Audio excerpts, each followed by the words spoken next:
Centre में। तो आप लोग नए आए हैं 10th क्लास में, तो 10th क्लास में आए हैं तो आप लोगों को आज जो पहला चैप्टर मैं आपको फिजिक्स का पढ़ाने जा रहा हूँ, उस चैप्टर का नाम है प्रकाश, लाइट, है ना।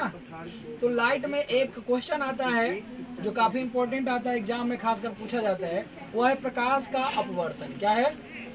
प्रकाश का अपवर्तन, यानी कि refraction of light. Refraction of light क्या होता है? तो जब प्रकाश कहीं से आता है, तो आने के बाद क्या होता है, वह किसी न किसी परावर्तक सतह से क्या करता है, टकराता है, और टकराने के बाद वो रिफ्लेक्ट हो जाता है, चला जाता है, ठीक है। तो वापस चला जाता है और उससे क्या होता है, एंगल का निर्माण होता है।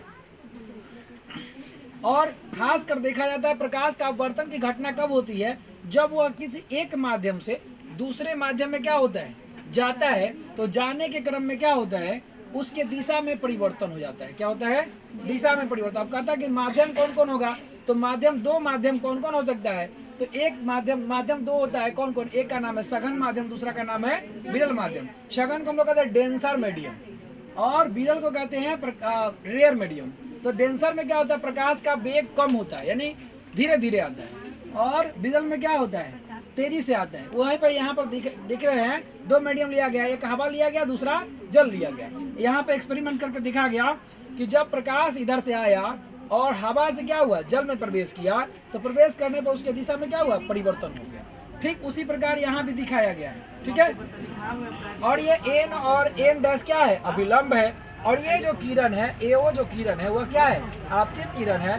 और ओ बिंदु क्या है, यहाँ पर आपतन बिंदु है। और ओ भी क्या है, ये ओ भी क्या है, अपवर्तित है, जो इसकी दिशा में क्या हुई, परिवर्तन हो गया। यहाँ जो कोण बना, इस कोण को हम लोग कहते हैं आपतित कोण, और इसके यहाँ पर जो बन रहा है क्या है, अपवर्तित कोण है, ठीक है।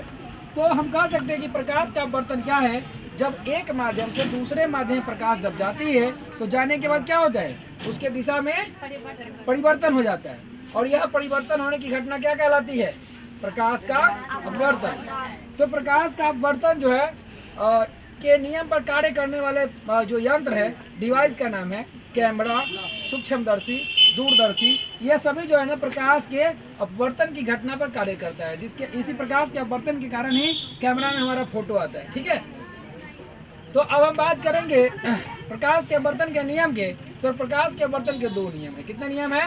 दो नियम है। पहला नियम है कि आपतित किरण, अपवर्तित किरण तथा आपतन बिंदु पर डाला गया लंब एक ही तल में होते हैं। ये देख लीजिए, आपतित किरण और आने के बाद क्या हुआ, टकरा गया, और टकराने के बाद ये जो लंब, जो तीनों जो है ना एक ही बिंदु पर जाके मिलेगा, तो क्या कहलाएगा, पहला नियम कहलाएगा, प्रकाश के अपवर्तन का पहला नियम। दूसरा नियम कहलाएगा आपतन कोण। ये जो कोण बन रहा है, ठीक है, आपतन कोण और अपवर्तन कोण, ठीक है। अपवर्तन कोण के बीच के जो संबंध को जो बताएगा, वह क्या कहलाएगा, दूसरा नियम कहलाएगा। और इस नियम की खोज सनेल ने की थी। कौन की थी? सनेल साहब किए थे। कब किए थे? 1621 ईस्वी में। इसलिए इसको सनेल का नियम भी कहा जाता है। इन्होंने कहा था कि आपतन कोण की जया और परावर्तन कोण की जया, दोनों क्या होते हैं, एक अनुपात में होते हैं, ठीक है। यहाँ पर दिखाया गया कि न्यू, इसको कहते हैं न्यू बराबर क्या होता है, साइन आई बटा साइन आर, यानी न्यू जो होगा वह क्या कांस्टेंट होगा। क्या होगा? कांस्टेंट, अर्थात नियतांक होगा। बात समझ में आई अच्छे से? Thank you.